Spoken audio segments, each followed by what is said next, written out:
Salut les investisseurs malins, j'espère que tu vas bien, je m'appelle Gabriel Jarosson et aujourd'hui je voudrais te parler d'un de mes critères d'investissement les plus importants, un critère d'investissement fondamental quand je sélectionne une startup, c'est la traction. Alors pour information, si tu veux retrouver l'ensemble de mes critères d'investissement, tu peux les télécharger gratuitement en description de la vidéo. Juste en dessous, c'est un document d'une dizaine de pages où je t'explique concrètement tous les critères. Il y a celui d'aujourd'hui, la traction, mais il y a tous les autres, donc n'hésite pas à te le procurer et nous, on démarre tout de suite. La traction, déjà, qu'est-ce que c'est? Eh bien, le principe de la traction, c'est une startup qui a de la croissance. On veut toujours des startups qui ont de la croissance, mais une croissance qui est en train de s'accélérer.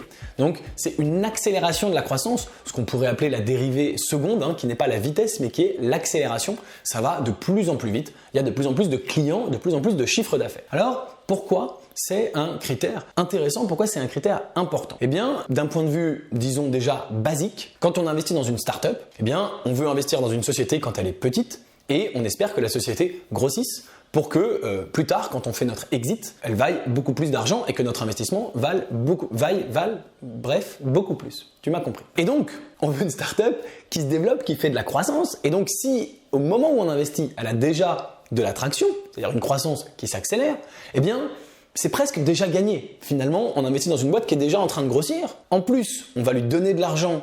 Puisqu'on investit, on lui met de l'argent à disposition pour qu'elle continue d'investir pour grossir encore plus vite. Mais donc, avant même qu'on investisse, elle est déjà en train de grossir, c'est déjà pratiquement gagné.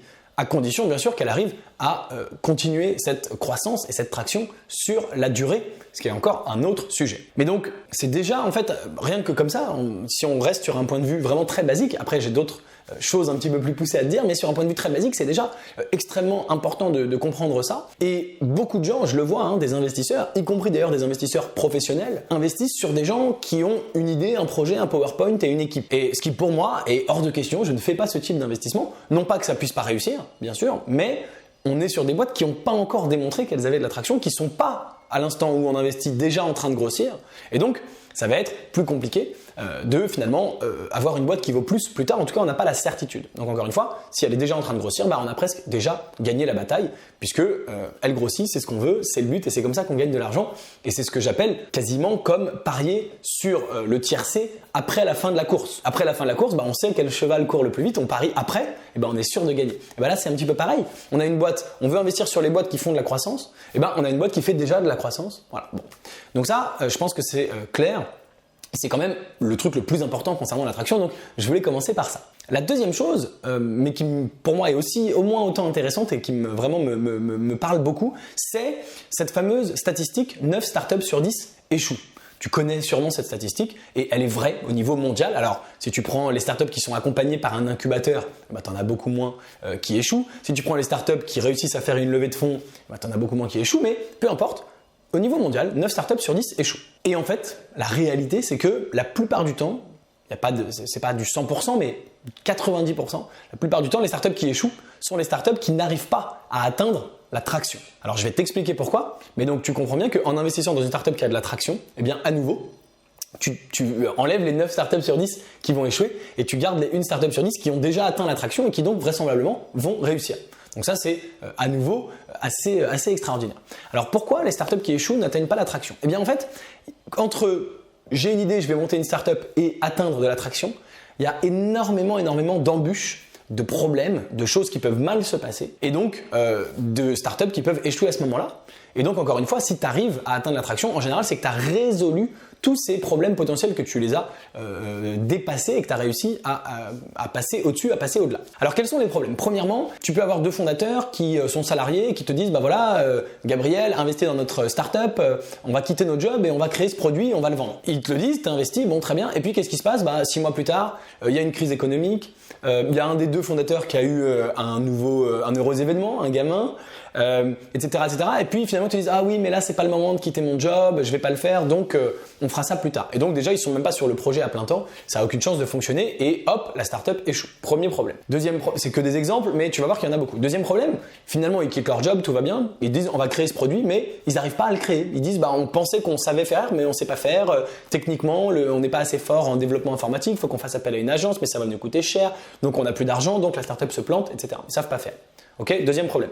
Donc, s'il y a de la traction, eh ben on sait qu'ils sont à plein temps, parce que voilà, pour avoir de la traction, il faut être à plein temps. On sait qu'ils ont réussi à développer le produit. S'ils n'avaient pas développé le produit, il n'y aurait pas de produit pour avoir de la traction. Donc, encore une fois, la traction permet d'être sûr qu'ils ont résolu tous ces problèmes. Ensuite, ils peuvent très bien dire, ok, on arrive à le développer, mais ils savent pas le vendre. C'est des très bons développeurs, mais ils sont extrêmement mauvais en vente. Donc, ils ont développé un super produit, ils n'arrivent pas à le vendre, ils font pas de chiffre d'affaires, il n'y a pas de traction, et la startup se plante. Encore un problème. Ou alors, ils peuvent être très bons vendeurs, mais il n'y a aucun besoin sur le marché. Ils disent, nous, on a développé je sais pas, un produit, la manette à se gratter l'oreille. Ça coûte 100 €. Bon, peut-être que ça intéresse personne, parce que la manette à se gratter l'oreille, en fait, on a déjà une main. Et je sais pas pourquoi j'ai pensé à ça.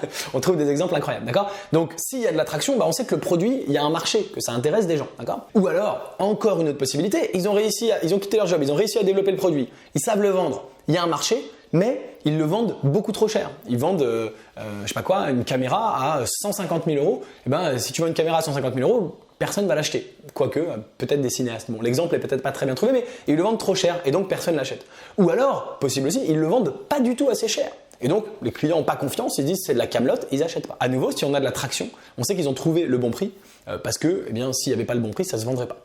Donc, il y a tout un tas de problèmes comme ça. Il n'y a pas de product market fit, le marché, ça ne les intéresse pas, c'est vendu trop cher, pas assez cher, ils ne savent pas vendre. Tous ces problèmes-là, en fait, et je pourrais en inventer encore d'autres, mais je pense que tu as compris, ils sont résolus quand on a de la traction. Donc finalement, investir sur une startup qui a de la traction, c'est comme une forme d'assurance que les fondateurs ont résolu énormément de problèmes, qui sont des petits problèmes pris individuellement, mais qui, mis bout à bout, sont finalement les problèmes qu'ont les 3/4 des gens qui créent leur startup. Si tu as quelqu'un dans ton entourage qui vient lancer une startup il y a quelques semaines, il y a quelques mois, c'est très probable qu'il ait ces problèmes-là. Moi, c'est ce que je vois chez des milliers d'entrepreneurs que j'ai pu croiser dans ma vie. C'est on n'a pas encore fini de développer le produit, il n'est pas assez bon. Ou alors, pour l'instant, on le commercialise, on essaie de le vendre, mais on n'est pas encore satisfait, on n'a pas des retours, les clients ne se l'arrachent pas. Ou alors, on teste le prix, on ne sait pas, etc., etc.